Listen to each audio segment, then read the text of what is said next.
अभी हम लोग 2,33,238 पिटिशन्स लेके प्रधानमंत्री जी को देने के लिए निकले थे।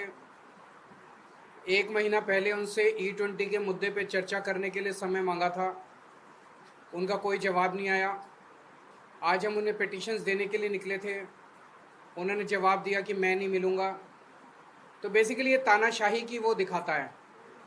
जिस तरह से उन्होंने नीट वाले पूरे एपिसोड में तानाशाही दिखाई, ऐसे ही इस पूरे E20 के मुद्दे पे जिस तरह से वो अड़े हुए हैं, उनकी सरकार ने खुद पार्लियामेंट में माना है कि हाँ माइलेज तो कम होती है पर थोड़ी होती है।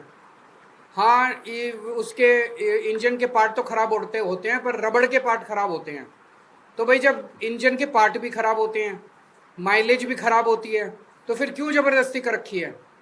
तो देखने में पता चलता है ज़बरदस्ती इसलिए कर रखी है कि ट्रंप वो मोदी जी के सर पे बैठा है। ट्रंप इनको इतना दबाव डाल रहा है कि मोदी जी की हिम्मत नहीं है ट्रंप के सामने ना कहने की।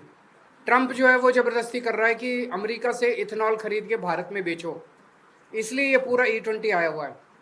आज हम पिटिशन्स लेके गए थे, सारी पिटिशन्स रस्सी से बांधी हुई थी, लेकिन किसी वजह से वो रस्सियाँ खुल गई, वहाँ पे कई सारी पिटिशन्स इधर उधर हो गई।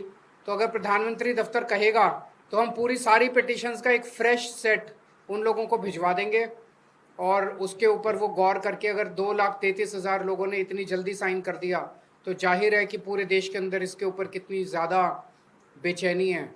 तो प्रधानमंत्री जी से हम यही निवेदन करना चाहते हैं कि आप अमेरिका से इथेनॉल खरीदना बंद कीजिए, ट्रंप के दबाव को बर्दाश्त करना सीखिए। पूरा देश सफ़र कर रहा है। अभी हम लोग 2,33,238 पिटिशन्स लेके प्रधानमंत्री जी को देने के लिए निकले थे।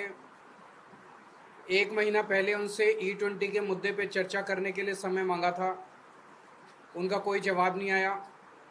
आज हम उन्हें पिटिशन्स देने के लिए निकले थे, उन्होंने जवाब दिया कि मैं नहीं मिलूँगा। तो बेसिकली ये तानाशाही की वो दिखाता है।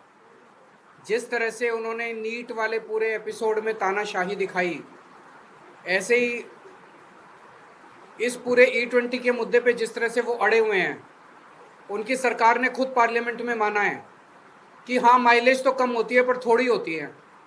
हाँ उसके इंजन के पार्ट तो खराब होते हैं पर रबड़ के पार्ट खराब होते हैं। तो भाई जब इंजन के पार्ट भी खराब होते हैं, माइलेज भी खराब होती है, तो फिर क्यों ज़बरदस्ती कर रखी है? तो देखने में पता चलता है ज़बरदस्ती इसलिए कर रखी है कि ट्रंप वो मोदी जी के सर पे बैठा है। ट्रंप इनको इतना दबाव डाल रहा है कि मोदी जी की हिम्मत नहीं है ट्रंप के सामने ना कहने की। ट्रंप जो है वो ज़बरदस्ती कर रहा है कि अमेरिका से इथेनॉल खरीद के भारत में बेचो, इसलिए ये पूरा E20 आया हुआ है। आज हम पिटिशन्स लेके गए थे, सारी पिटिशन्स रस्सी से बांधी हुई थी, लेकिन किसी वजह से वो रस्सियाँ खुल गई, वहाँ पे कई सारी पिटिशन्स इधर उधर हो गई। तो अगर प्रधानमंत्री दफ्तर कहेगा तो हम पूरी सारी पिटिशन्स का एक फ्रेश सेट उन लोगों को भिजवा देंगे, और उसके ऊपर वो गौर करके अगर 2,33,000 लोगों ने इतनी जल्दी साइन कर दिया तो जाहिर है कि पूरे देश के अंदर इसके ऊपर कितनी ज़्यादा बेचैनी है। तो प्रधानमंत्री जी से हम यही निवेदन करना चाहते हैं कि आप अमेरिका से इथेनॉल खरीदना बंद कीजिए, ट्रंप के दबाव को बर्दाश्त करना सीखिए। पूरा देश सफ़र कर रहा है।